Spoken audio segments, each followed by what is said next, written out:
पवित्र सोवळी एकतीच भूमंडळी, ज्यांचा आवडता देव अखंडित प्रेम भाव, तीच भाग्यवंते सरती पुरती धनवित्ती,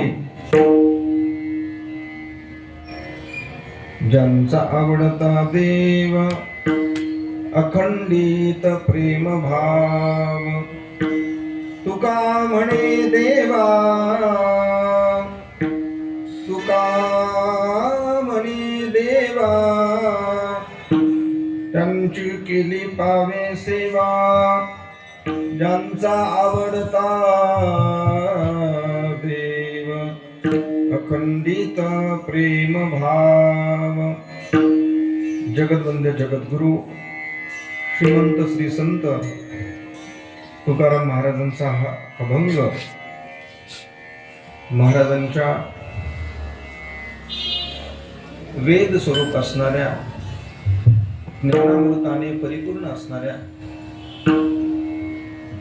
पवित्र वाणीतून आणि अखंड साधनेतून निर्माण झालेली जी एक शक्ती आणि एक ऊर्जा आहे, आपल्या सर्वांसाठी जे ज्ञानाचं अखंड चालतं बोलतं असं भांडार आहे, अशा श्री गाथेतील संतपरी या प्रकरणातील हा अभंग आहे. या अभंगामध्ये श्री महाराजांनी साधू पुरुषाची, संत महानुभवांची लक्षणं सांगितलेली आहेत. आपल्या सर्वांच्या परिचित असणारा असा अभंग आहे. मी आपल्या सर्वांना पाहून थोडं गोंधळलेलंही होतो आणि नंतर थोडंसं तुम्हालाच पाहून धीट देखील झालं.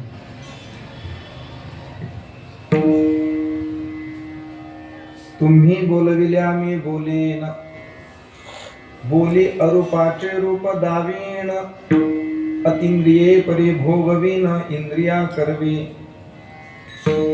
हे जे श्री ज्ञानोबांनी म्हटलेलं आहे ते श्रोते सज्जन मायबापांच्यासाठी आणि सद्गुरूंच्यासाठी म्हटलेलं आहे. लक्षात घ्या. मग असे जो आवाज होता तो छान होता, हे कमी करा, थोडस कमी करा.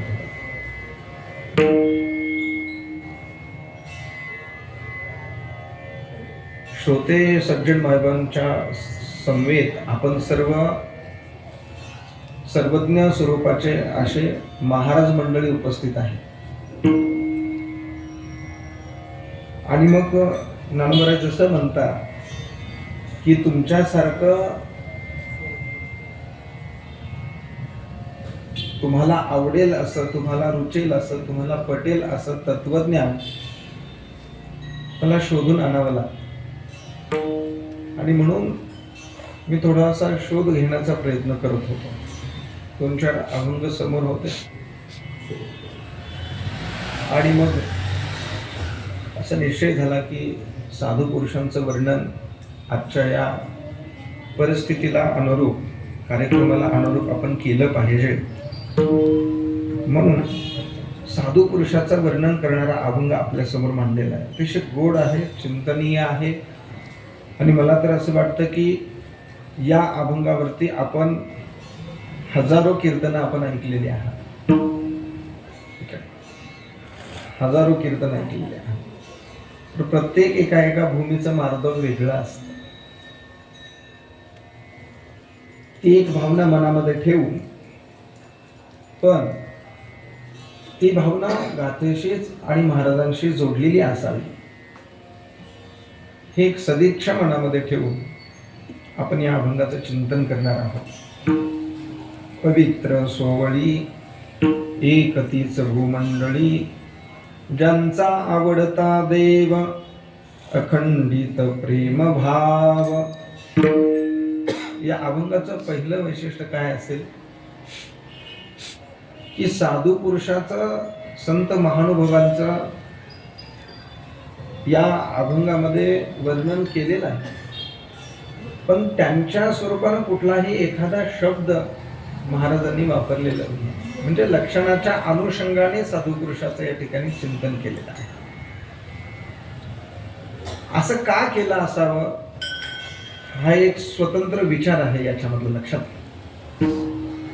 सांगायचं तर आहे संतांचंच स्वरूप, सांगायचंच आहे संतांच्या संबंधानं, पण त्या संत अशा शब्दाचा विशेष रूपानं अभंगामध्ये कुठंही शब्दरूपाने आविर्भाव न करता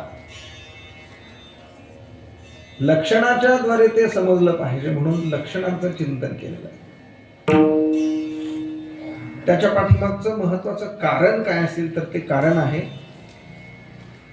महाराजांना अपेक्षित असणारी भूमिका संतांच्या बद्दल. त्यांची अपेक्षित भूमिका ही आहे की कुठल्याही व्यक्तीचं परीक्षण हे केवळ वर्णनावरून न करता लक्षणावरून केलं तर ते अबाधित स्वरूपाचं आणि यथार्थ स्वरूपाचं होत असतं.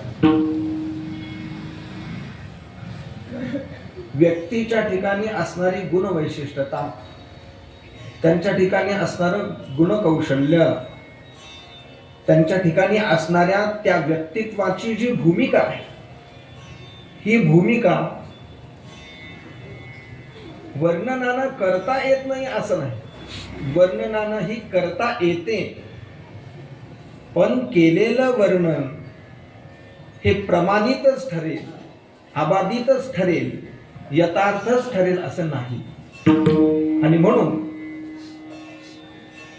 संतांचे शब्द असे आहेत जे प्रमाण आहेत. मी तर असं म्हणेन त्यांनी हा असा निर्धार केलेला आहे, त्यांच्या जीवनचरित्राचाच तो निर्धार आहे की मी जे प्रमाण मानतो आहे हे मी इतरांच्या जीवनाला लागू करण्याच्या अगोदर मी ते प्रमाण माझ्या जीवनाला लागू करतो आहे. आणि मग त्या प्रमाणत्वाच्या यथार्थतेच्या अनुषंगाने, अबाधितेच्या अनुषंगाने मला आता त्यांच्या स्वरूपाचं चिंतन करायचं आहे. मग थोडंसं वर्णनाच्या पुढं एक पाऊल जाऊन चिंतन करावं लागतं, त्यावेळी त्याचं लक्षण तयार होत असतं. यथार्थ या पदाचं चिंतन करत असतानाच न्यायकारांनी खूप छानशी त्याची लक्षण मीमांसा केलेली आहे. तद्विधी तत्प्रकारको अनुभवः यथार्थ अनुभवः, म्हणजे जसं आहे तसं, पण त्याला मराठीत काय म्हणू, जसं आहे तद्विधी तत्प्रकारको, जसं आहे तसं ज्ञान होत, याला यथार्थ स्वरूपाचं ज्ञान म्हणतात. कदाचित आपल्या बुद्धिमत्तेच्या आणि आपल्या ज्ञानाच्या पलीकडच्या असणाऱ्या या गोष्टी आहेत. जिथं यथार्थता हा शब्द आला आणि प्रमाणता हा शब्द आला, तर जीवाचं स्वरूप, जीवाचं ज्ञान आणि जीवाचं असणारं प्रमाणत्व. प्रमाणत्व या शब्दाचा अर्थ आहे वृत्ती विशिष्ट चैतन्याच्या द्वारे त्याला झालेलं ज्ञान. आपण वेदांताचं चिंतन करू गेलो की ज्ञानाची संबंधाने मीमांसा केलेली आहे. तुम्ही लक्षात, यथार्थ ज्ञान काय आहे, अयथार्थ ज्ञान काय आहे, वगैरे वगैरे. जीवाला हे कळणं किंबहुना संभवनीय नाही आहे, सामान्य जीवाला. म्हणून या सगळ्या गोष्टींचा विचार हा संत भूमिकेवरती येऊन केला जातो. तुला म्हणे अंगी व्हावे ते आपण, असं म्हटलं. आपण अंगी व्हावे, स्वतः आपण अंगी असं व्हावं, असं म्हटलेलं आहे. काय कारण आहे? दोन पद्धतीने आपण त्याचं चिंतन करू शकतो. एक आहे साधू पुरुषांचं ज्यावेळी लक्षण अथवा वर्णन केलं जातं त्यावेळी त्यामध्ये एक शब्दाचा विचार येतो, शब्दाचा. आणि दुसरा विचार येतो तो अनुभवाचा येतो. दोन गोष्टींचा विचार आहे त्याच्यामध्ये. शाब्देच परिनिष्णातम, असं भागवताने त्याला म्हणतात. शब्दाने परिपूर्ण असणारा असा तो. शब्दाने एक वर्णन आहे आणि एक अनुभवानं वर्णन आहे. जीव असं वर्णन शब्दानं करू शकेल पण अनुभवानं करू शकणार नाही. आणि तो जर अनुभवानं अथवा अनुभवाच्या पातळीवर जाऊन करत असेल तर तो जीव नसतो, तो संत असतो. आणि म्हणून आता ज्यावेळी शब्दानं त्यांचं वर्णन अथवा लक्षण सांगितलं जातं त्यावेळी त्या ठिकाणी अनुभूतीची कमतरता असते. पण ज्यावेळी अनुभूतीच्या त्या भूमिकेवरती, पातळीवरती जाऊन शब्द कौशल्याच्या द्वारे याचं वर्णन केलं जातं त्यावेळी ते पूर्ण यथार्थ होत असतं. आणि महाराजांच्या सारख्या, साधू पुरुषांच्या सारख्या व्यक्तिमत्वाचा विचार मला तरी नेहमी असं वाटतं की तो शब्दाच्या भूमिकेमध्ये येऊन मांडता येईल. आपल्या बुद्धीची मर्यादा आहे. भ्रम, प्रमाद, विप्रलिप्सा, कर्णपाठव आदी असणाऱ्या ज्या दोषांचं चिंतन केलेलं आहे ना, बरंच काही लोक म्हणतात असा एक एक अवगुण असला तरी चालत नाही. आपल्यापाशी सगळेच आहेत, काय म्हणावं आता. एक असून जमणार नाही, सगळेच असून कसं होईल मग. पण एक शब्दाची मर्यादा आणि भूमिका आहे. तुम्ही श्री ज्ञानोबांच्या संबंधानं अमृत अनुभवाच्या 6व्या प्रकरणाचा विचार करा, 5व्या प्रकरणाचा विचार करा, ज्यामध्ये शब्द प्रमाणाचं विशेष करून चिंतन केलेलं आहे. बाप पेग वस्तू शब्दू स्मरणदानी प्रसिद्धू अमृताचा विशदू आरिसा नव्हे, असं त्याचं वर्णन ज्ञानोबांनी केलेलं आहे. हे शब्द प्रमाणाची मांडणी आहे. मी नेहमी सांगत असतो ज्ञानोबांना तू तव ज्ञानाचीच मूर्ती का म्हणायचं, ज्ञानियांचा राजा का म्हणायचं, तर ती भूमिका त्यावेळी कळते की शब्द प्रमाणाला यथार्थ स्वरूपात मांडून पुन्हा एकदा शब्दाचं खंडन करण्याची जी एक सामर्थ्यता आहे ती ज्ञानोबांची आहे. त्याचं वर्णन करताना ज्ञानोबा काय म्हणतात? बाप उपेग वस्तू शब्द. बाप या शब्दाचा अर्थ आहे थोरवी, महत्तम स्वरूपाचा आहे, तो मोठा आहे. उपयोग आपल्या उपयोगाचा आहे. शब्द हा बहुसार, उपकाराचे राशी, असं त्याचं वर्णन केलं. ही मांडणी केली कारण आपल्याला ब्रह्मज्ञानाचं जे असाधारण कारण सांगितलेलं आहे ते शब्दप्रमाणे लक्षात. ब्रह्मज्ञान कशाच्या द्वारे होतं तर त्याचं साधन सांगत असताना शब्द प्रमाणाच्या द्वारे हे ज्ञान होतं असं सांगितलं. पण ज्ञानोबा इतके गोड त्याचं चिंतन करतात, म्हणतात अहो तुम्ही आम्हाला सांगा की जे शब्द प्रमाणाच्या द्वारे प्राप्त होतं असं म्हणता आहात, त्याची तुम्ही थोरवी वाहवा गाता आहात, पण पुढचे शब्द स्मरणदानी प्रसिद्धू त्याच्यावरती अनेक युक्तिवाद केलेले आहेत. दोन युक्तिवाद सांगा. एक युक्तिवाद त्या शब्दाला धरून आहे, स्मरणदानी प्रसिद्धू. स्मरणदानी तो काय आहे? प्रसिद्ध आहे. त्याच्यावरती प्रश्न केलेला आहे. पूर्व पक्ष म्हणतो अहो तुम्ही म्हणता की स्मरणदानी तो प्रसिद्ध आहे शब्द, अशी त्याची थोरवी आहे, पण तुम्ही सांगा स्मरणदान करून देण्यासाठी, स्मरण करून देण्यासाठी अगोदर आपल्याला विस्मरण व्हावं लागेल.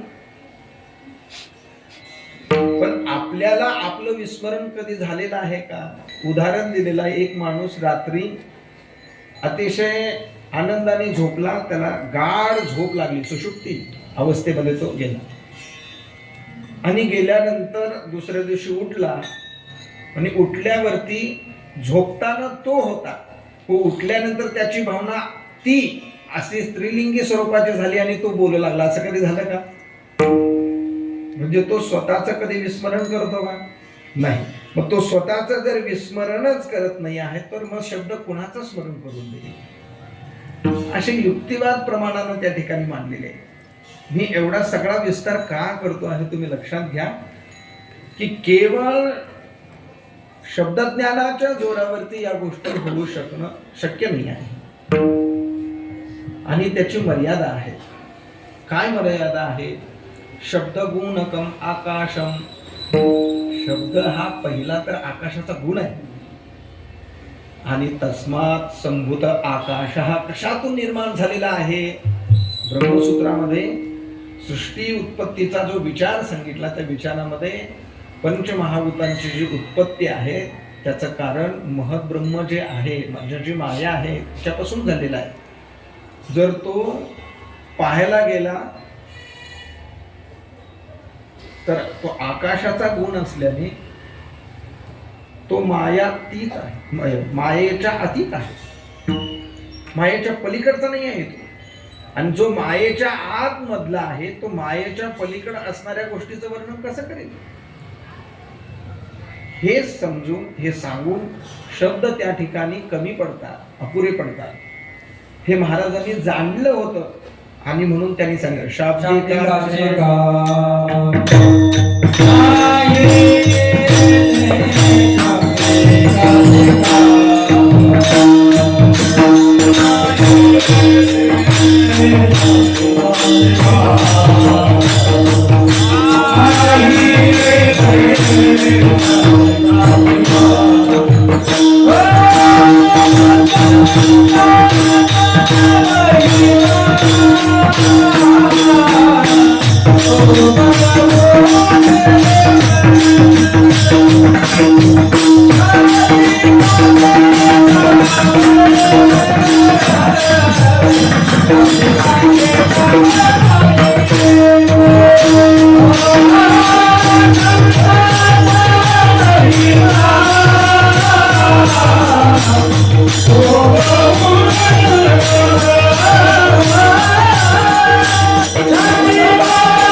पण यातली वैशिष्ट्यता ही आहे की शाब्दिकाचे काम नाही.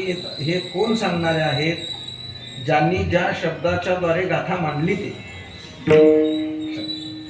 ज्यांनी हे शब्दांनीच वर्णन केलं ते सांगते आहे शाब्दिकाचे काम. तो महाराजांना विचारावं की हे शाब्दिकाचे काम नाही असं तुम्ही म्हणता आहात आणि तुम्हीच पुन्हा शब्दामध्ये मांडता आहात. त्यावेळी महाराजांनी सांगितलेलं आहे शाब्दिकाचं काम हे नाही आहे, हे बरोबर आहे, त्याच्या पुढे जाऊन हे अनुभवाचं काम आहे हेही मला माहिती आहे. पण पुन्हा आपल्याला जर कृतज्ञता व्यक्त करायची असेल तर मनुष्याला दिलेलं सर्वात मोठं असं साधन काय असेल तर ते शब्दच आहे. म्हणून आपल्यामध्ये एक अशी प्रथा पडलेली आहे, त्याला आपण गोड नाव दिलेलं आहे. आपल्या सर्वांचं इथं उपस्थित असणाऱ्या सर्वांचं शब्द सुमनानी स्वागत. या शब्दाचा अर्थ काय आहे? शब्द ही सुमन आहे, म्हणजे फुलं आहे. ज्ञानोबरांनी किंवा आम्हा घरी धन शब्दांची तर रत्ने हे जे महाराज बोलतात ते खूप अलौकिक स्वरूपाचं आहे. तुम्हाला सांगतो, खूप अलौकिक आहे. मी तुम्हाला सांगू का, तर तुम्ही ज्येष्ठ श्रेष्ठ महाराज माझ्या अगोदरपासून तुम्ही सगळे या संप्रदायामध्ये काम करणारे आहात, अभ्यास करणारे आहात. तर मी तुम्हाला एक माझा अनुभव सांगतो. उपनिषदांचा अभ्यास करताना जेवढं मन लागत नाही तेवढं संतांचं साहित्य वाचताना, वाङ्मय वाचताना मन लागतं लक्षात. मी नावं ठेवतो अशातला भाग नाही आहे, पण आपल्या जवळची माणसं आहेत लक्षात घ्या. आपण जर थोडसा माग पाहिलं तर माग पाहिल्यानंतर आपल्याला उपनिषदे आणि आपण यांच्यामध्ये आपल्याला हे संत महानुभव दिसतात. आणि पुढं सांगू का, हे संत महानुभव दिसत नाही, यांच्या रूपानच वेद दिसतात. यांना सोडून अधिक काही नाही आहे. अनेक वेळा आपण त्या गोष्टीचं चिंतन करतो. आपल्याला इतका वेळ नाही म्हणून मी प्रस्तावनेमध्ये एवढाच विषय सांगेन की श्री ज्ञानोबरायांनीही देखील विश्वरूप दर्शन केलं. आणि मग विश्वरूप दर्शन केल्यानंतर अर्जुनानं पुनश्च नमस्ते नमस्ते प्रभो असं म्हणून पुन्हा पुन्हा नमस्कार केला. अर्जुनाचा नमस्कार केला विश्वरूपाला. पण श्री ज्ञानोबराय म्हणतात मी आता कसा नमस्कार करतो, मग मी माझ्या पद्धतीने करेन. भरोनी सद्भावाचे अंजळी मिया ओविया फुले मोकळी अर्पिली अंघ्री युगली विश्वरूपाच्या. ज्ञानोबरायांचं हे वैभव आहे. मी जाता जाता एकच गोष्ट सांगितली की महाराजांच्या बाबतीमध्ये देखील मी एक दिवस ही गोष्ट सांगितली. मग देहूमध्ये कीर्तन होतं आणि तिथं मी बोललो होतो. मला महाराजांच्या परंपरेतले बरेचसे लोक त्याच्याबद्दल बोललेही की महाराजांनी त्यांच्या जीवनामध्ये जेवढ्या काही त्यांच्यावर आलेल्या आपत्ती आहेत भौतिक स्वरूपाच्या, त्या भौतिक स्वरूपाच्या आपत्ती म्हणजे त्याला आपण दुष्काळ वगैरे वगैरे म्हणतो, हे आल्यानंतर महाराज खचले नाही. हे आल्यानंतरही देखील महाराजांना वाईट वाटलं नाही. हे आल्यानंतरही महाराजांना याच्याबद्दलचा दोष देवाला कधी दिला नाही, कधी दिला नाही देवाला दोष या सगळ्याबद्दल. म्हणजे मूल मेलं म्हणा, पत्नी मेली म्हणा, सगळं गेलं तरी देखील. पण एक प्रसंग असा आहे ज्यावेळी स्वतः महाराजांनी देवाला सांगितलं मी माझी हत्या तुझ्या नावे घाली, का माझा गाथा बुडवला सांग. तुझंच वर्णन होतं ना, काय लिहिलं होतं त्याच्यामध्ये, मी माझ्याबद्दल काय लिहिलं होतं. तू का म्हणे माझी कोणी वधवी निवाली, तू तुझ्या प्रसादानंच हे सगळं वर्णन केलं ना. मग आता तुझ्या प्रसादानं वर्णन केलेलं, तुझ्या प्रसादातून प्राप्त झालेली जी प्रासादिकता होती आणि जी गाथा होती, तू तुझ्या प्रेमानं मला दिलेलं एवढं मोठं आशीर्वचन होतं आणि तेच तू माझ्याकडून हिरावून घेतो. मी माझी हत्या तुझ्यावरती घालतो. मी हा फक्त एक भाग सांगितला कशाबद्दल की महाराजांना त्या शब्दांच्या बद्दल किती प्रेम होतं. ते ज्ञानोबरायांचं प्रेम आहे लक्षात घ्या. असंच ज्ञानोबराय म्हणतात की मी काय करेन, विश्वरूपाची पूजा कशी करेन. मी पाहिलं, अर्जुनानं पाहिलं, संजयानं पाहिलं, धृतराष्ट्रानं पाहिलं, काय विशेष आहे. मी पण वर्णन करण्याच्या निमित्तानं, भाष्य करण्याच्या निमित्तानं मी जसंच्या तसं पाहिलं आणि मग मला पूजा करायची तर मी अशी पूजा करेन देवाची. मला यातून एक गोष्ट शिकायला मिळाली. ती गोष्ट ही होती की आपल्यासारख्या वारकऱ्यांनी अथवा आपल्यासारख्या संप्रदायाच्या अनुयायी कर्त्यांनी जर एखादी गोष्ट त्यांना कुणाला द्यायची असेल कुणाला प्रदत्त करायचे असेल, मग कुणाच्या व्यावहारिक दृष्टीनं तो विवाह समारंभाला जाऊ अथवा कुठल्याही कार्याला जाऊ, त्यानं ती प्रदत्त करत असताना, देत असताना दुसरं काही देऊ नये, फक्त संतांच्या शब्दाचे विचार तिथपर्यंत पोहोचवावे एवढं जरी दिलं तरी ते महाराजांना आवडणार आहे. इथं उभारून आपल्यासारख्या सगळ्या लोकांचं मोठं महत्वाचं काम काय आहे? आपण जो विचार मांडणार आहोत, जो विचार सांगणार आहोत, तो आपल्या मनाचा विचार थोडाच आहे. तो विचार प्रत्यक्ष संतांचा आहे. आणि ते संत जगाचं हित अहित पाहून आलेले आहेत, आहे का नाही? ते जगाचं शोधून आले संत.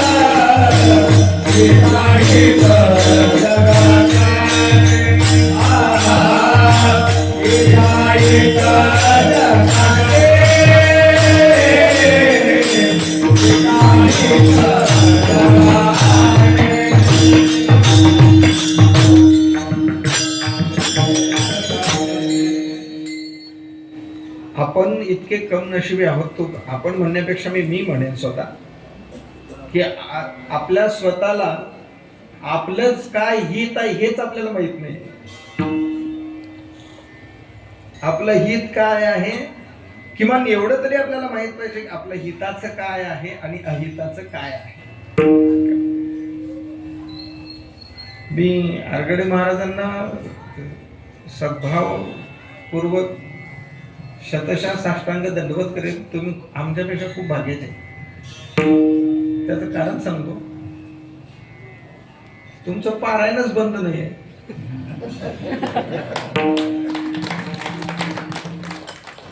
तुमचं पारायण बंद नाही आणि आमची कीर्तन बंद नाही. पण आम्हाला पाहून जेवढा आनंद होणार नाही तेवढा आरगडे महाराजांना पाहून आनंद होईल. कारण ते ज्ञानोबारांना दररोज पाहते, दररोज वाचते आहे, दररोज अनुभवते आहे. आम्हाला ही उपाधी सोडावी वाटते, पण लोक मध्ये एवढ्या लवकर सोडत असते म्हणून थोडी बंधनं येतात. काहीसा विचार मी शब्दाने तोंडाने मांडण्याही पेक्षा तुम्हाला खरं सांगतो, तो आत्मत्वाने अनुभवणं हा महत्वाचा. आणि ती एक रसस्वादन वृत्ती आहे. एरवी फुलामध्ये गंधही आहे आणि फुलामध्ये रसही आहे, परंतु सेवन करण्यासाठी भ्रमरच पाहिजे आहे. रेड्याचं काय काम आहे? तो फुलं आलेली कुस्करून टाकतो. असे रेडे किती आहेत आता? असो, सांगायचा महत्वाचा भाग हा आहे की साधू पुरुषांनी आणि श्री ज्ञानोबारायांनी हा आपला सद्भाव आणि आपली कृतज्ञता शब्दाच्या साधनांच्या द्वारे एक त्याचं माध्यम स्वीकारून या ठिकाणी केलेलं आहे. म्हणून शब्दामध्ये ते साधू पुरुषाचं वर्णन करतात. काय वर्णन करतात त्याच्याबद्दलचे युक्तिवाद अनेक आहेत. फक्त मी एकच सांगेन युक्तिवाद त्याबद्दल, जो भगवंताच्या संबंधाने आहे. एतु धर्म्यामृतमिदं यथोक्तं पर्युपासते श्रद्धाना मत्परमा भक्ताः ते अतीव मे प्रियाः ते भक्ताः मे अतीव प्रियाः. आम्ही करू तयाचे ध्यान ते आमुचे देवतार्चन किंबहुना ते होणी आन गोमटेने. हे शब्द देवाचे आहेत आणि देव बोलतो आहे आम्ही करू तयाचे ध्यान. देव दुसऱ्या कुठल्या देवाचं ध्यान करत नाही आहे. देव देखील ज्ञानोबारायांचं ध्यान करते, देव देखील महाराजांचं ध्यान करते. देव देखील शांतीब्रह्म नाथ महाराजांचं ध्यान करते. देवता अर्चन या शब्दाचा अर्थ आहे की त्यांची पूजा देखील करते आहे. आणि जसं तुझ वाचूनी केशवा अनु नावडे, जसं साधू पुरुषांनी देवाबद्दल म्हटलेलं आहे तसं देव म्हणतात ते वाचूनी आन गोमटेने, ते सोडून दुसरा आम्हाला जगामध्ये गोमट गोड असं काही नाही आहे. जर देव एवढ्या प्रेमानं बोलत असते, ते तीर्थ ते क्षेत्र जगी तेची पवित्र, शब्द काय भक्ती कथेसी मैत्र जयाचे असं वर्णन आहे. तेही प्राणा परोते आवडते मज निरुते, भक्त चरित्राते प्रशंसती. आणखीन एक ओवी आहे अशा संबंधानं, तेही प्राणा परोते तिथंच ओवी आहे.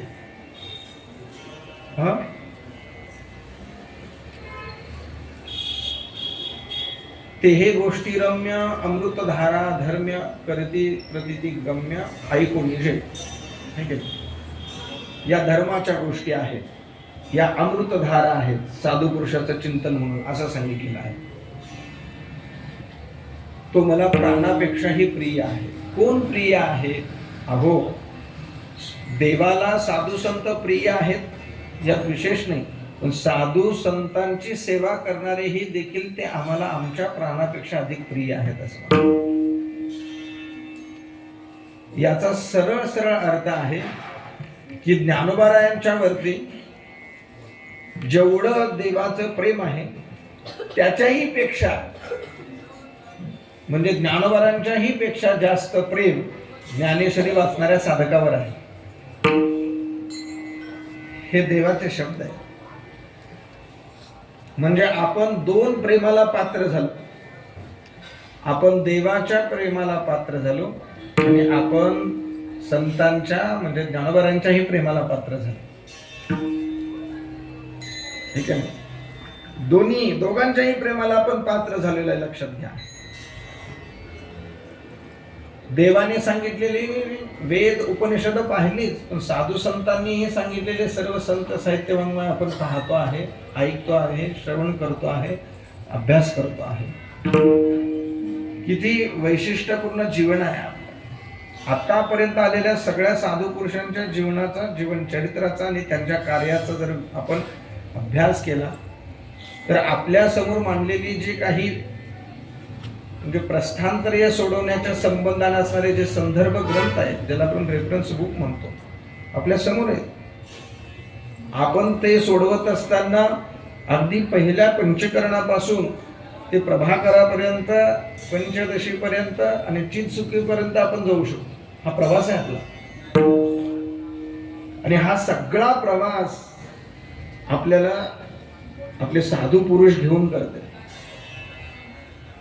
किती वेळा त्यांच्याबद्दल आपण मनामध्ये श्रद्धा आणि प्रेम ठेवून, जसं काय द्यावे त्यासी व्हावे उतरा हे जे म्हटलेलं आहे ना, ज्याच्याबद्दल मला जो सगळ्यात जास्त भावणारा शब्द आणि मला नेहमी असं वाटतं, भागलिया मज स्वामीला करी, भागलिया मज स्वामीला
कड्यावर घेणं हे आत्यंतिक प्रेमाचं लक्षण आहे. आत्यंतिक प्रेमाचं लक्षण आहे. आपण सर्वजण बसलेले आहात, आपल्या सर्वजणांना विचार, भागवत महाराज लक्षण की कड्यावर कोण घेत, कुणाला घेत आणि कशासाठी घेत. आणि हा प्रश्न आपल्याला विचारायचा आहे, आपण कुणा कुणाला कड्यावरती घेतलेला आहे. महाराज, मी प्रश्न हा विचारलेला आहे, आपण कुणा कुणाला कड्यावरती घेतलेला आहे, कुणा कुणाला कड्यावरून ढकलून दिलेला आहे नाही.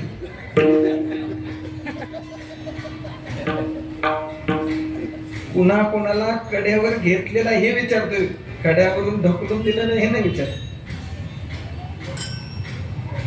हो, आपल्या मनाला जर आपण हा प्रश्न विचारला ना की आपण कुणा कुणाला आपल्या कडेवरती घेतलेला आहे, तर एकच उत्तर येईल, जो परमप्रेमाचा विषय आहे त्यालाच आपण घेतलेला आहे. परमप्रेमाचा विषय, सर्व माता भगिनींच्या परमप्रेमाचा विषय आहे बाळ.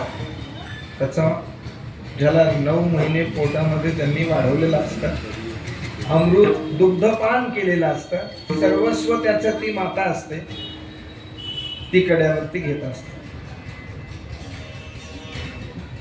9 महिने वाहवलं म्हणून कड्यावर घेतलं, बरोबर आहे.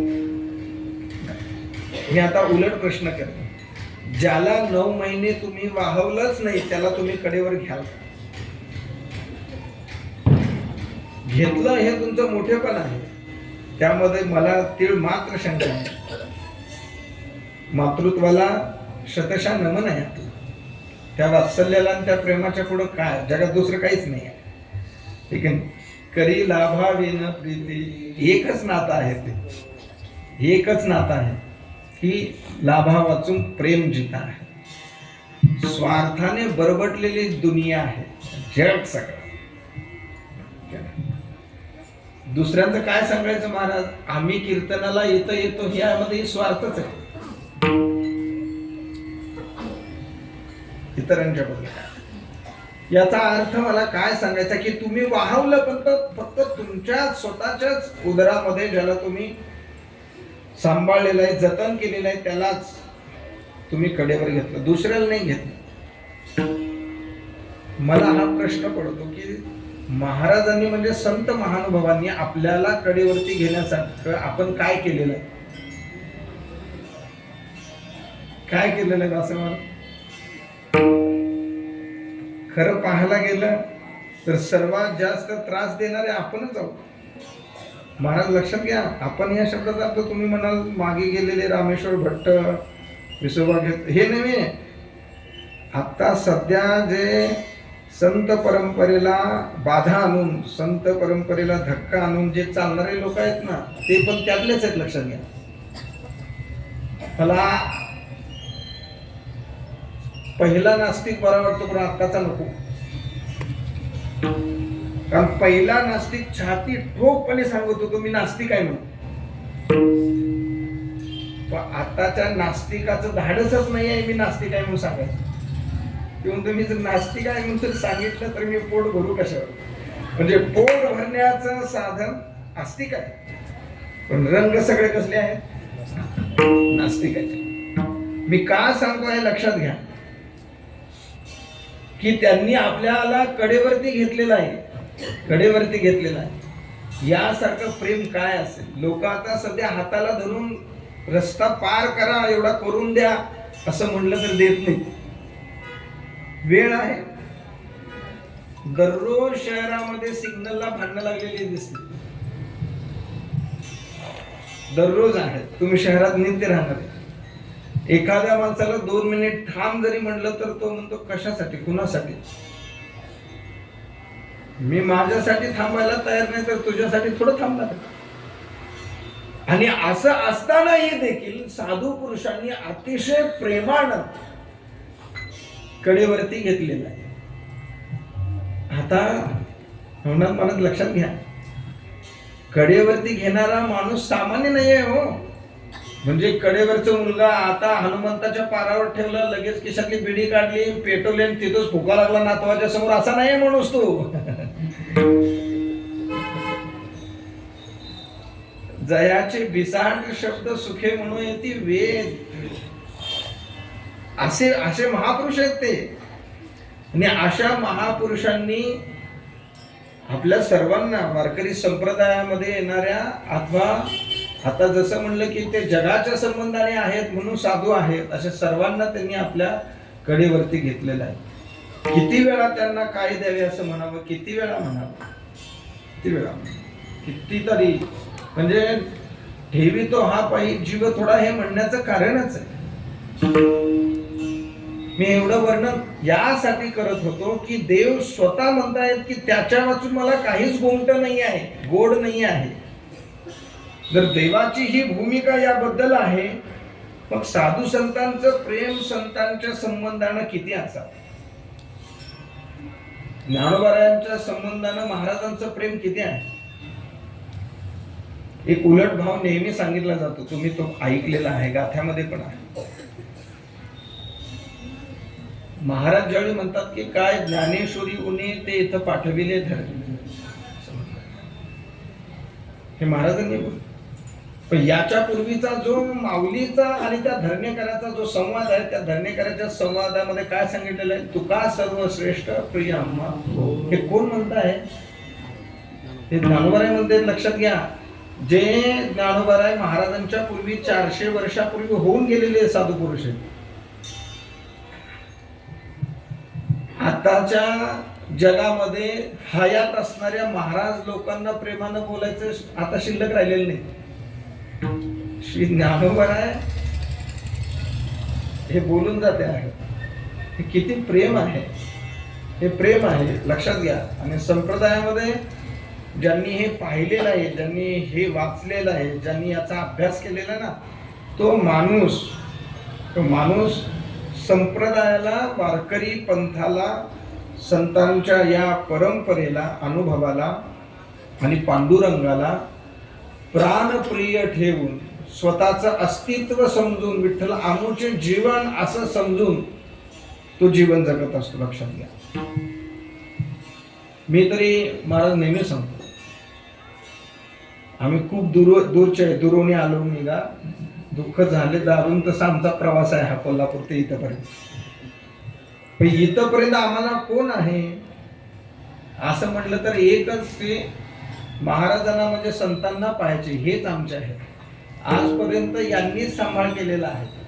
तुम्ही सांभाळले संती, भय निरसली खंती. भय ही गेलं आणि खंती पण गेलेली आहे. म्हणून या साधू पुरुषांच्या संबंधानं किती बोलावं, किती सांगावं हे कमी पडणार आहे. असे जे साधू पुरुष आहेत, असे जे महानुभव आहेत, अशा महानुभवांना आम्हाला पुन्हा पुन्हा अनुभवायचं आहे. पुन्हा पुन्हा आम्हाला त्यांचं चिंतन करायचं आहे. पुन्हा पुन्हा आम्हाला त्यांचं स्मरण करायचं आहे. कारण संतांच्या बाबतीमध्ये 4-5 गोष्टींचं आपण असं चिंतन करू शकतो. पहिली गोष्ट आहे, धन्य आज दिन झाले संतांचे दर्शन. एक दर्शन आहे. दुसरी गोष्ट आहे, दर्शनाच्या नंतर श्रवणाचे आहे. त्या संतांच्या मुखातून श्रवण करणं आहे. दर्शन होतं, दर्शन झाल्यानंतर श्रवण होत आहे. लक्षात घ्या. श्रवण झाल्यानंतर पुन्हा स्मरण होत आहे, चिंतन होत आहे. आणि हे सगळं झाल्यानंतर मग एक सांभाळण्याची स्थिती येते आहे. हा प्रवास आहे संतांच्या बरोबर आपल्याला करायचा. लगेचच दर्शन झालं आणि आपल्याला सांभाळू लागले असं नाही आहे. श्रवण ही झालेलं आहे, त्यांचं आत्मस्मरण निधिध्यासन ही केलेलं आहे. आणि त्याच्यानंतर पुन्हा पुन्हा झालेली जी भेटी आहे, त्या भेटीच्या द्वारे वाढलेलं जे प्रेम आहे, वाढलेला जो लगाव आहे, आत्मनिष्ठ भाव आहे, त्याच्या स्मरणातून पुन्हा सांभाळणं आहे. मग त्याला असं म्हटलेलं आहे, समाधी पूर्व सांभाळणं आणि समाधी उत्तर सांभाळणं. आपल्याला आता आपला सांभाळ समाधी उत्तरचा आहे. आणि तो इतका वैशिष्ट्यपूर्ण आहे मी तर असं का म्हणतो आहे, परिस्थितीचं तुम्ही थोडंसं अवलोकन करा, तुमचे समय सूचकताने मग समजा. ज्ञानोबा जोपर्यंत हयात होते, लक्षात घ्या, जोपर्यंत हयात होते तोपर्यंत त्यांनी महाराष्ट्राला सांभाळलं, पण समाधीला गेल्यानंतर त्यांनी विश्वाला सांभाळलं. व्यक्ती परत्वे पाहायला गेलं तर देहदृष्टीनं मर्यादा आहे, देहदृष्टीनं मर्यादा आहे. म्हणजे आता श्री ज्ञानोबारायांचा जो प्रवास आहे तो आपल्या गावातून पैठणतून, तिथून म्हणा, नेवासाहून म्हणा, आळंदीकडे आहे, आळंदीकडून पुन्हा प्रवास आहे तीर्थयात्रेचा. त्यावेळी ते देहदृष्टीने त्याला असं म्हणतो की देशकाल आणि वस्तू परिच्छेद जो आहे तो परिच्छेद त्यांच्या बरोबर आहे त्यावेळी, कारण तो देह तिथं आहे म्हणून. देह जर आहे तर देहाच्या रूपानं अशा प्रकारचा परिच्छिन्नत्व भाव आहे. मग देहच आता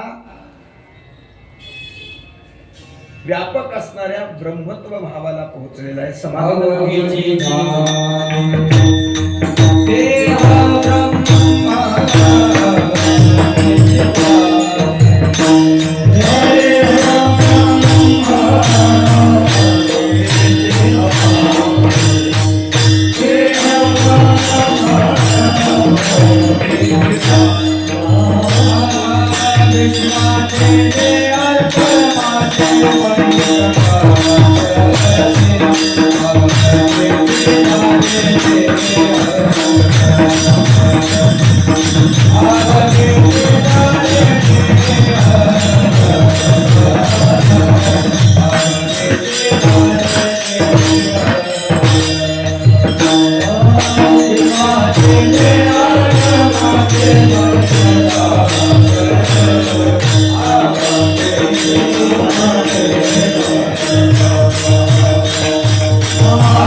मला आणखीन एक प्रमाण अपेक्षित होतं. त्रैलोक्याचे जीवन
हे समाधी उत्तर असणार साधू पुरुषाचं जीवन आहे, लक्षात. आणि म्हणून देहस्थित असताना प्रत्यक्ष भूतलावरती ते वावरत असताना त्यावेळी ज्या काही मर्यादा होत्या त्या सर्व मर्यादा संपल्या आणि अमर्याद असणाऱ्या अशा विश्वासाठी हे समाधी उत्तर केलेलं त्यांचं कार्य आहे. आणि म्हणून तो जो भाव आहे तो समाधी उत्तर असणारा सांभाळण्याचा भाव सगळ्यांशी संलग्न आहे. जसं चैतन्याचा जिव्हाळा ज्ञानोबा माझा जसं म्हटलेले तसं प्रत्येकाच्या आत्मीयतेचा हा भाव आहे. ज्ञानोबा माझा. मी एवढं सगळं यासाठी वर्णन करत होतो की संतांच्या बाबतीमध्ये अशा काही गोष्टी आहेत ज्याच्यामध्ये संतांचं दर्शन आहे, संतांचं भेटी आहे, श्रवण आहे, स्मरण आहे आणि सांभाळणं आहे. मग हे जे संत आमचा सांभाळ करतात अशा त्या साधू पुरुषांना आपण कसं समजून घेऊ, कसं ओळखू, कसं त्यांचं चिंतन करू, कसं त्यांचं ध्यान करू, कशी त्यांची प्रतिमा रूपानं पूजा करू. कारण हे पूजेचे प्रकार सांगितलेले आहेत. प्रतिकात्मक स्वरूपाची पूजा आहे, ध्येयानुसार ध्यान अशी एक पूजा आहे, आणि अहंग्रह ध्यान अशी एक पूजा आहे. तर आम्ही हे सगळं करत असताना प्रतिकात्मक स्वरूपानं पूजा करायची आहे, ध्येयानुसार ध्यान करायचं आहे, आम्हाला अहंग्रह ध्यान करायचं आहे. तर या सगळ्या गोष्टी करण्यासाठी आमच्या वृत्तीला काहीतरी अवलंबन पाहिजे, आणि ते वृत्तीचं अवलंबन घडण्यासाठी आम्हाला ते कळावे. म्हणून महाराज सांगा सावपुरुष कोण आहेत हेच अभंगाचं पवित्र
एक अद्वितीय स्वरूपाचा भाव महाराजांनी वर्णन केलेला आहे.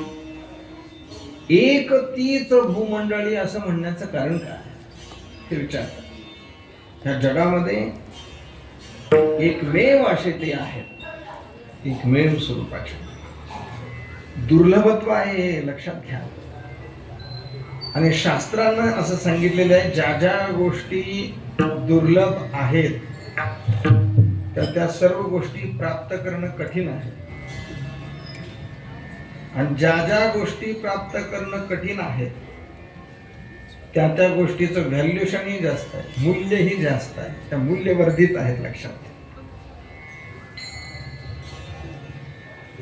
जगात आपल्याला दुर्जन जास्त भेटतात का सज्जन जास्त भेटतात? आता तुम्ही असं म्हणाल सज्जनाला सज्जन भेटतात, दुर्जनाला दुर्जन भेटतात. किंवा तुम्ही असाल म्हणा दुर्योधनासारखे, तुम्हाला सगळे सज्जन पण दुर्योधन दिसत असल्याने काय वगैरे वगैरे युक्तिवाद बाजूला सोडून द्या. पण सांगायचा भाव यातला हा आहे की सरासरी आपण जर असा विचार केला तर आपल्याला सज्जनापेक्षा दुर्जन लोक जास्त भेटतात, आणि ते कलियुगाचा परिणाम आहे.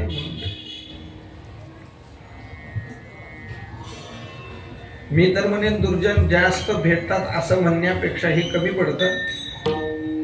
दुर्जनाचा नित्य सांगातच आहे आपल्याला.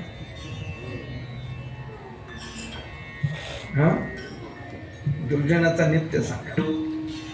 पण इथं एक तीच भूमंडळी असं जे महाराजांनी म्हटलेलं आहे त्याचं दुसरं तिसरं काही कारण नाही आहे की असे महानुभव महत्संगस्तु दुर्लभ अगम्य अमोघाशः महत्कृपा ऐव भगवत कृपा लेशद्वा असं श्री नारदजींनी भक्तिसूत्रात गायलेलं आहे. महत्कृपा ऐव आणि पुन्हा असे महत्कृपेनं तर भेटतात पण त्यासाठी भगवत कृपा लेशद्वा भगवंताची कृपा देखील असावी मग तर मिळत आहे. आणि या अभंगामध्ये महाराजांनी 3 प्रकारच्या लक्षणाचं चिंतन केलेलं आहे. फक्त मुख्य भाव काय आहे तो सांगा. आपण नेहमी पवित्र सोहळ याचं चिंतन करतो म्हणून मला जो एक वैशिष्ट्यपूर्ण भाव माझ्या मनात आला तुम्ही सांगणार आहे आणि थांबणार. पहिल्या 3ही चरणामध्ये महाराजांनी लक्षणांचा विचार केलेला आहे. 3च लक्षणं आहेत. पवित्र सोवणी एकतीच भूमंडळी एक लक्षण आहे. ज्यांचा आवडता देव अखंडित प्रेम भाव. अखंडित प्रेम भाव आहे म्हणून आवडते आहेत किंवा आवडते आहेत म्हणून अखंडित प्रेम भाव आहे. दुसरं लक्षण आहे तीच भाग्यवंती सरती पुरती धनवित्ते. धनवित्ते सरती पुरती म्हणून भाग्यवंती आहेत किंवा ते भाग्यवंत आहेत म्हणून त्यांचे धनवित्ते सरती पुरती आहेत. 3 लक्षण आहेत.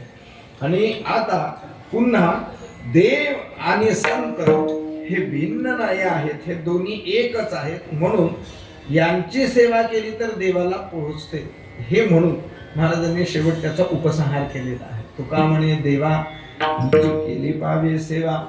सरळ सरळ सरळ आपण पाहायला गेलं तर अर्थ आहे पवित्रता काय आहे, सोवळेपणा काय आहे हे आपण नेहमी चिंतन करतो. मला आता फक्त एक दिग्दर्शनाचा भाव हा सांगायचा आहे पवित्रतेच्या बाबतीमध्ये की ते पवित्र आहे, ती भाग्यवंत आहे, ती देवाच्या आवडती आहे, देवाच्या ठिकाणी त्यांचा प्रेम भाव आहे, सगळं आहे.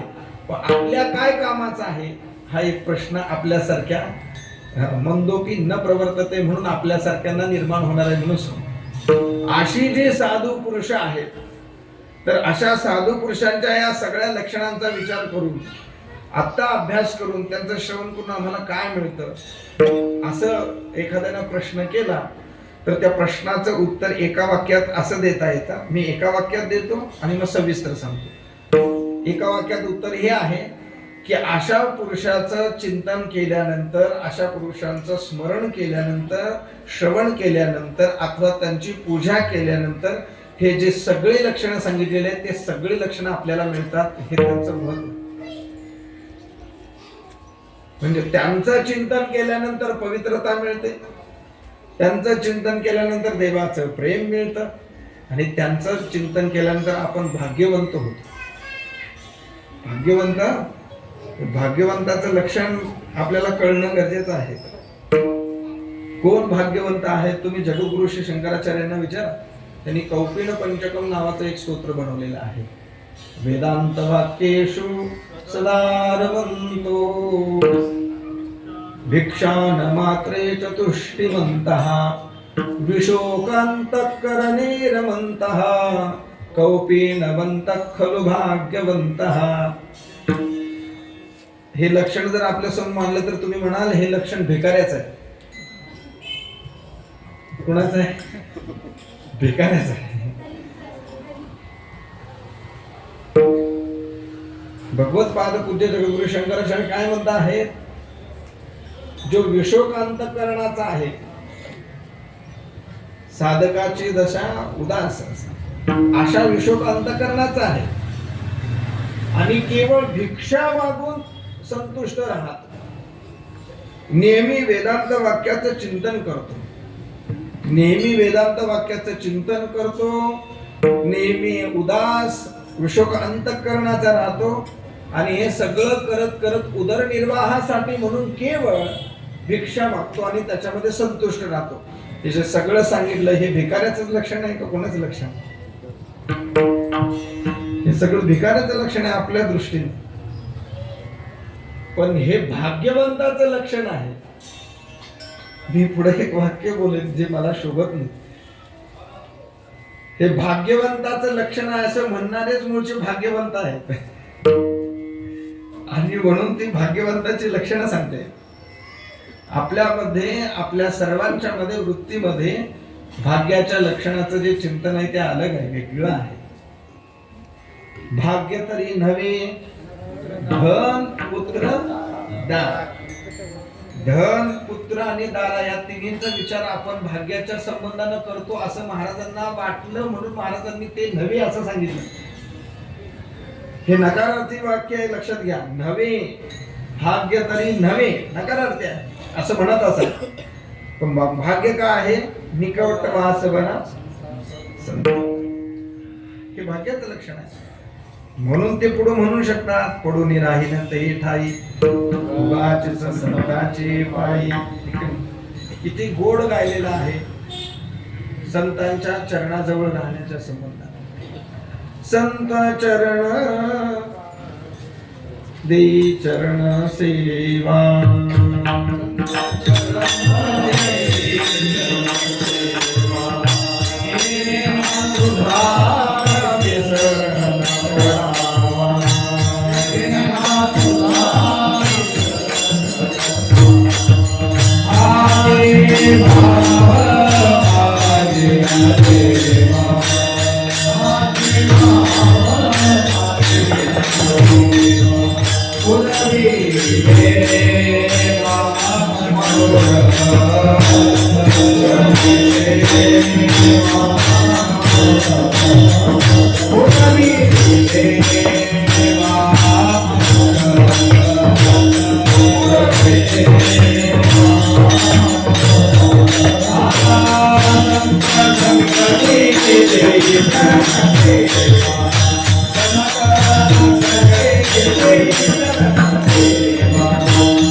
जेणे हा तुझा विसरण पडावा, हाची भाव माझ्या पूर्वी देवा मनोरथ. माझं मनोरथ का आहे? माझ्या मनोरथाचा असणारा जो सगळा भार का आहे? तर तो संतांच्या संगतीमध्ये त्यांची चरण सेवा देण्याच्या संबंधाने आहे. आणि म्हणून याला खरं भाग्य म्हणतात. आणि ते भाग्य आपल्याला केवळ त्यांचं श्रवण केलं, त्यांचं मनन केलं, त्यांचं वर्णन केलं तर आपल्याला प्राप्त होतं. हा पहिला भाग आहे जो एका वाक्यातलं उत्तर म्हणून. दुसरं सविस्तर उत्तर असं आहे की सविस्तर उत्तर असं आहे की ज्या भाग्याची, प्रेमाची आणि पवित्रतेची जी आपण मीमांसा या ठिकाणी करतो आहे, सांगतो आहे, त्याचा अर्थ असा आहे की जीवाचं जे स्वरूप आहे त्या स्वरूपामध्ये आपण तीन गोष्टी चिंतन करतो. वृत्तीच्या संबंधाने, देहाच्या संबंधाने, त्या जीवाच्या ठिकाणी असणाऱ्या तीन दोषाच्या संबंधाने. एक मल आहे, एक विक्षेप आहे आणि तिसरा असणारा आवरण हा दोष आहे. संतांच्या सानिध्यामध्ये, संतांच्या या वर्णनामध्ये आपला मल जातो, आपला विक्षेप जातो आणि आपलं अज्ञानही निघून जातं. एका वाक्यामध्ये चरण, संत चरण रज लागता सहज, वासनेचे बीज जळून जाय. पुनीत केले विष्णुदासी, संगे आपल्या दोषी. हे जे आहे ना, याला मल निवृत्ती म्हणतात. मल निवृत्ती, विक्षेप निवृत्ती करण्याचं हे देखील सामर्थ्य त्यांच्यामध्ये आहे. विक्षेप कशाने निवृत्त होतो? विक्षेप कशा निवृत्त होतो? उपासने, नाही का नाही? उपासनेचं फल काय सांगितलेलं आहे? उपासनेचं फल सांगितलेलं आहे, तिने तुझे रिजलेने आत्मराजे, वैराग्य सिद्धी देई जे पसाय तया. हे पुढचं लक्षण आहे, मला लक्षात घ्या की विक्षेप जो आहे तो विरक्तीने जात असतो. मला लक्षात घ्या.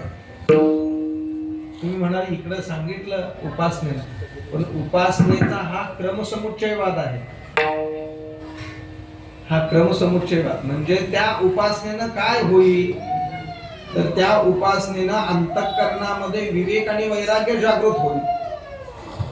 आणि जे विवेक आणि वैराग्य जागृत झालेलं आहे त्या वैराग्याच्या द्वारे आणि त्या विवेकाच्या द्वारे हे बरोबर चालतात ना.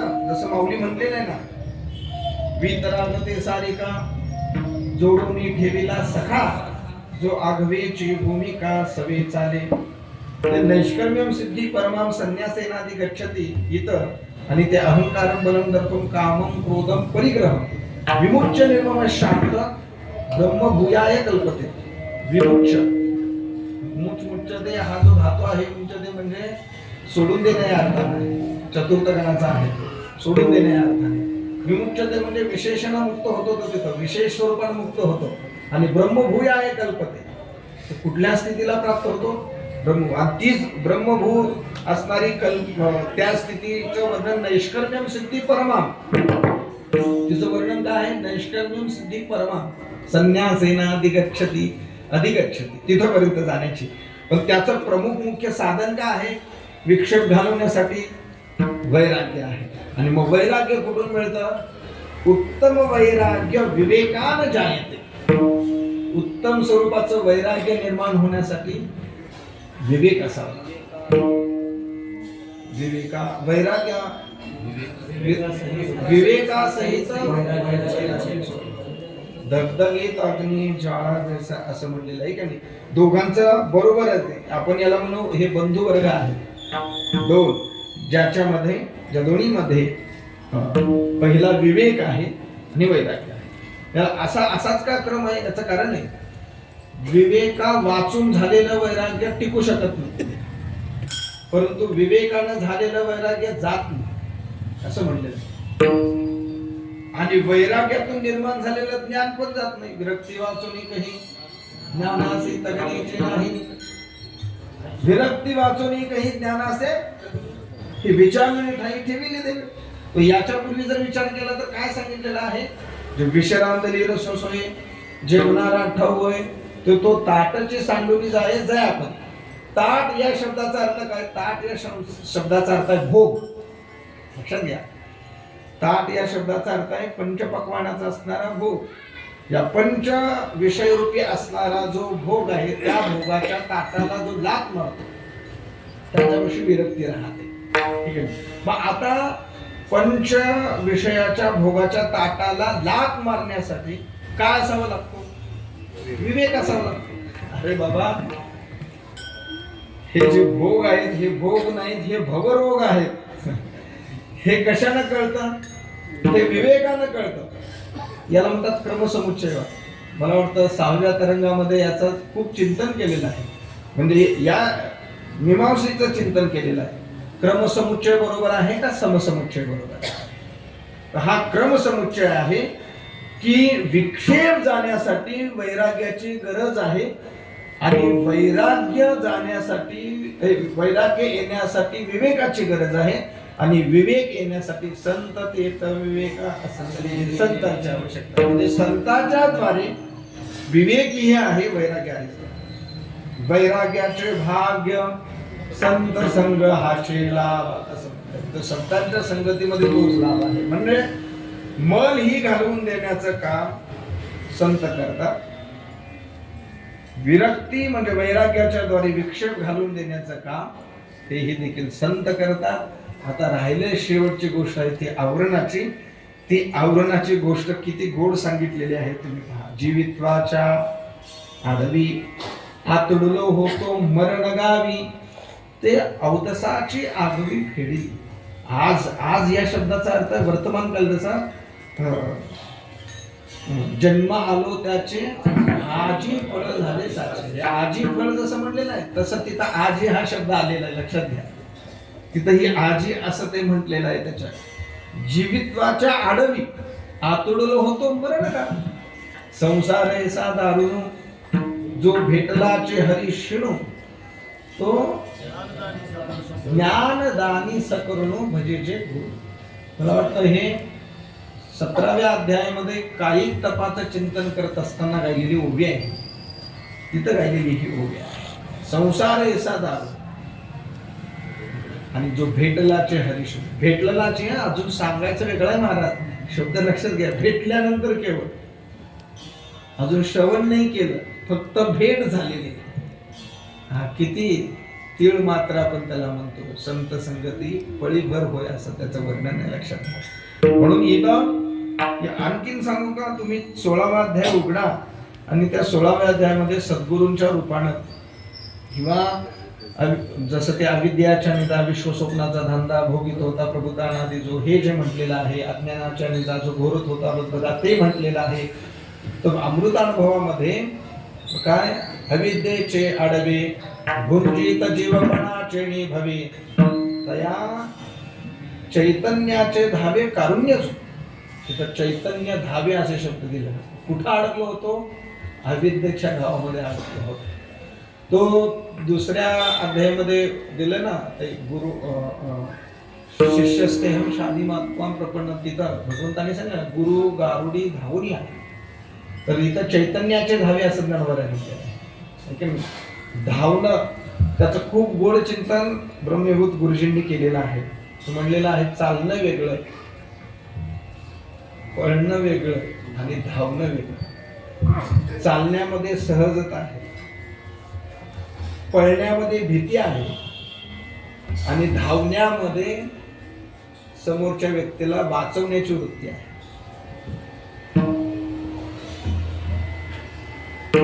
स्वतःच्या मनाच्या इच्छेनं चाललेला आहे, तो सहज चाललेला आहे. पण पाठीमागून बिबट्या आलेला असं म्हटलं की मग काय करतो तो, पळतो. कुठं पण येतो तो, शहरात पण येतो. तुम्ही म्हणाले की गावाकडे होत होता, आता नाही, शहरात पण होत, हे पळतो. पण आता एखाद्याच्या घराला आग लागलेली आहे असं जर दिसाल तर माणूस म्हणतो अरे धावा धावा धावा धावा, घरला. तसं हे साधू पुरुष जीवाच्या मागे लागलेल्या संसाराचा जो आग आहे, अग्नी आहे, तो विझवण्यासाठी धावते आहे. गुरु गारुडी धावून आला. आता याच्यापेक्षा दुसरी एक गोष्ट आहे, ती जीवाच्या बाबतीमध्ये. त्या जीवाच्या बाबतीमध्ये असं सांगितलेलं आहे, गुरु गारुडी याच्या मागे धावते, लक्षात घ्या. पण हा दुसरीकडेच उधळतो आहे. म्हणजे आता चौथा शब्द झाला, चालणं वेगळं, पळणं वेगळं, धावणं वेगळं आणि उधळणं वेगळं. उधळणार पुढचा प्रकार. म्हणून सद्गुरू आपल्या मागे धावते आहे आणि आपण त्यांचा आशीर्वाद मिळवण्यासाठी प्रयत्न करतो आहे. म्हणून जो प्रत्येक बोधाच्या माथया सोहंतेच्या माध्यांनी आलिया, लपे आत्मभ्रांती छाया आपण पातळी, न दिसणे दिसणेसीही मावळे. ठीक आहे, किंवा एवढंच शब्द आपण वापरू, अदृश्य दर्शनी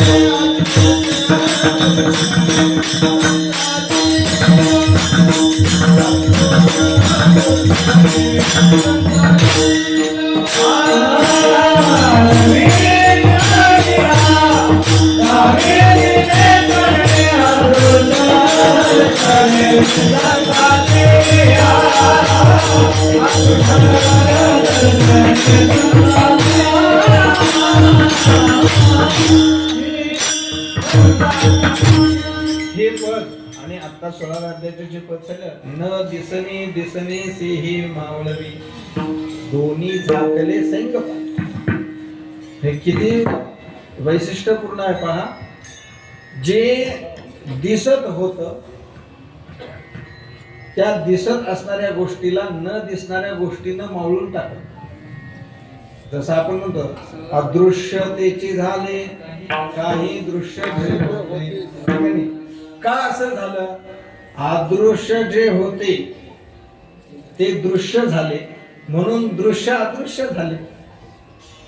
जोपर्यंत अदृश्य दृश्य होत नाही तोपर्यंत दृश्य अदृश्य होत नाही, आणि जोपर्यंत संतांची गुरुची भेट होत नाही तोपर्यंत अदृश्य दृश्य होत.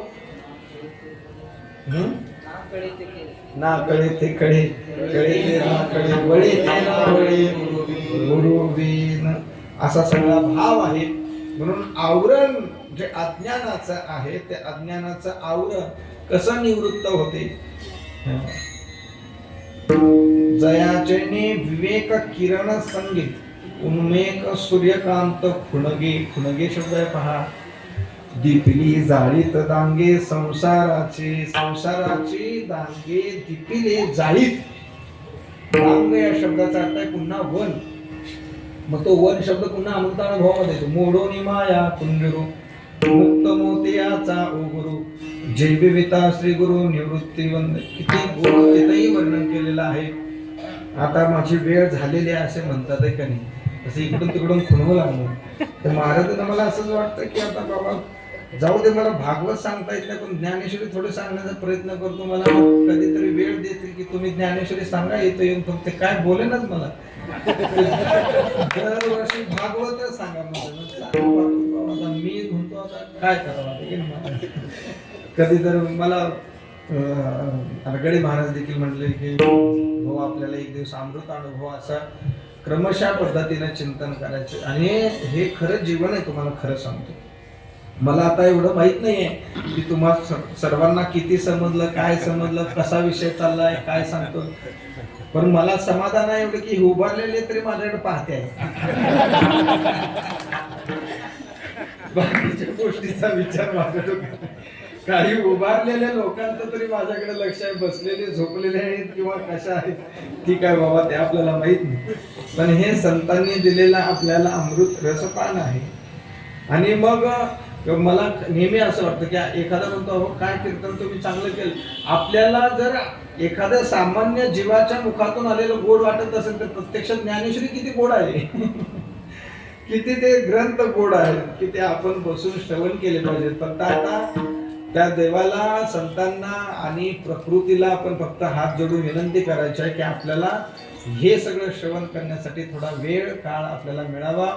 या सगळ्या असणाऱ्या धावपळीच्या जीवनामध्ये देखील तुम्ही सगळे लोक या मार्गशीर्ष महिन्याच्या वद्य पंचमी पासून आपण आता हा आपला सुरू झाला पौर्णिमेला, म्हणजे मार्गशीर्ष शुद्ध पौर्णिमा, भगवान श्री दत्तात्रयांचा जन्मोत्सव, ते पुढं साधारणतः षष्ठी सप्तमी पर्यंत चालणारा हा सर्व कालावधी आहे. आणि या कालावधीमध्ये इथं सगळे तुम्ही लोक एकत्रित येतात. या सगळ्याचं कारण काय आहे? इथं असणारा एक साधू पुरुष, मी याच्याबद्दल नेहमी सांगत असतो की सज्जन माणसांनी महाराज, आता म्हणू नका मी असं का म्हणतो, फक्त माझ्या वाक्याचा लक्षात जा. सज्जन माणसांनी एकत्रित राहायचं नसतं, सज्जन माणसांनी विस्तारायचं असतं. सज्जन माणसांनी काय करायचं असतं? विस्तारायचं असतं. विस्तारायचं म्हणजे प्रत्येक एका विभागामध्ये जायचं आणि मग हरिभजनी हे धवळे असं म्हणून काम करायचं. परंतु मी उद्धव महाराजांना विचारलं, महाराज कुठं राहते? ते बोलले मी शहरात राहतो. कुठं? संभाजीनगर. मी तुम्ही संभाजीनगरला काय राहते? मी पहिला माणूस असेल मी तुम्हाला असं विचारणार की तुम्ही संभाजीनगरला काय राहते म्हणून. का राहते आता माझी मनाची मर्जी असं. पण ते प्रेमानं मला म्हटले बहुत तसं नाही. त्यांनी बरेच कारण सांगितले. पण मी तुम्हाला खरं सांगतो, अशा माणसाची गरज शहरात नाही आहे. शहरात नवनाथ महाराज आहेत, आरकडे महाराज, अशा माणसाची गरज परतूरलाच आहे. चुकत असलं तर तुम्ही म्हणा, काही म्हणा मला. प्रकट मला तुमची गरज तिकडे फुलंबे शिल्लोड नाही.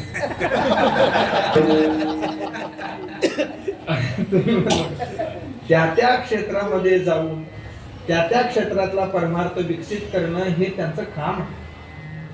सज्जन माणसं सगळीच एकत्रित आली की मग पाय वडायला सुरू होते. कीर्तनाला कुणाला सांगायचं, वाजवायला कुणाला सांगायचं की नाही. म्हणून इथं हा एकटा बरा आहे, तू इकडं नको, तू तुझ्या ठिकाणी तिकडं बरा आहे. प्रेम राहतं दूर असल्यानंतर. आणि म्हणून सज्जन माणसं विस्तार आहे. आणि मग विस्तारलेल्या माणसांच्या मध्ये ते सद्वृत्तीचा तो प्रवास असतो. आणि गावाकडं महाराज तुम्ही अनुभव नाही, पण गावाकडं खूप प्रेम करते. तुम्हाला माहित नसलं ना, शेठदिनांचा शेठजीनी म्हणजे राहते शहरात, पण शहर नुसतं नावाचा येतात त्यांच्या पुढे. हे सगळ्या खेडोपाडी फिरते आणि त्यांना हे चांगलं जाणवलं आहे की खेडोपाड्यामध्ये जास्त प्रेम करणारे लोक आहेत. मग त्यांनी सपाटाच लावला तीर्थापुरी पासून परतूर पर्यंत. त्यांनी ओळखलं उद्धव महाराज गेले नाही इकडं, मग माझं काम आहे तिकडं, मी तिकडे जाईल. मग ते परतूर पर्यंत असेल म्हणजे सगळीकडं असा प्रवास आहे.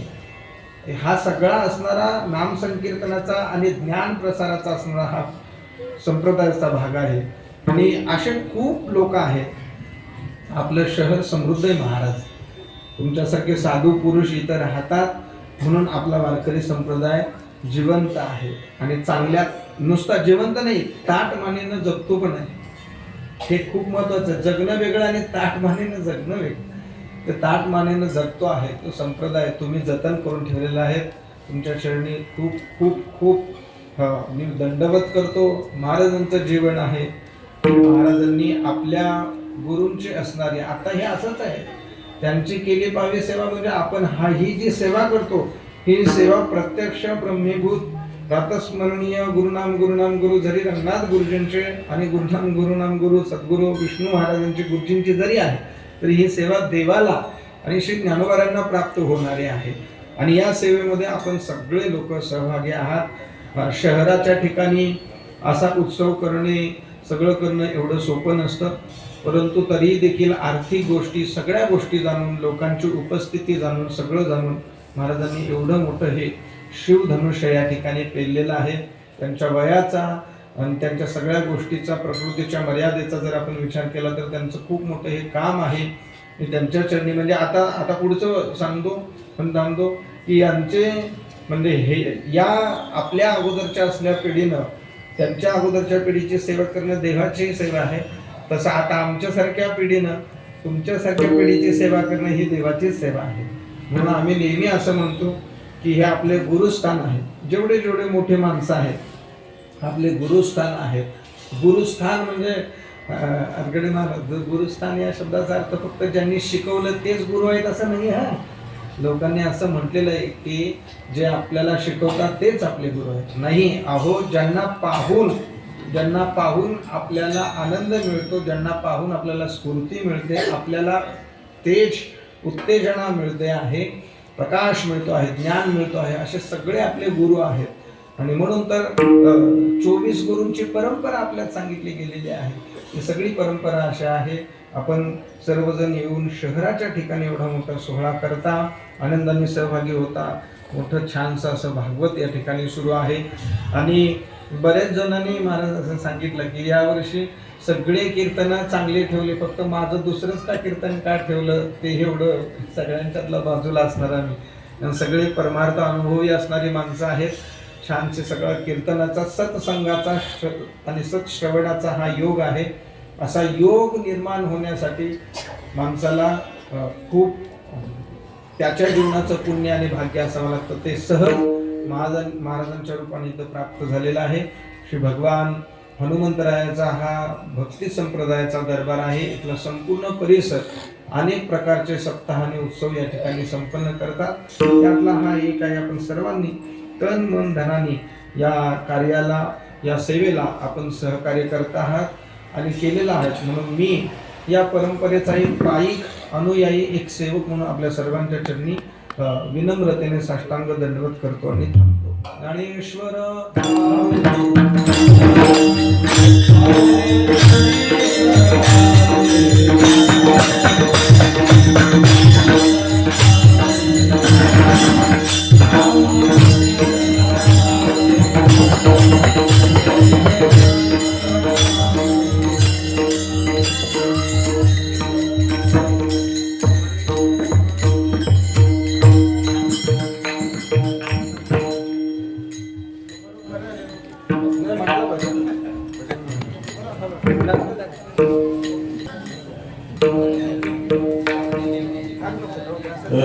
तुका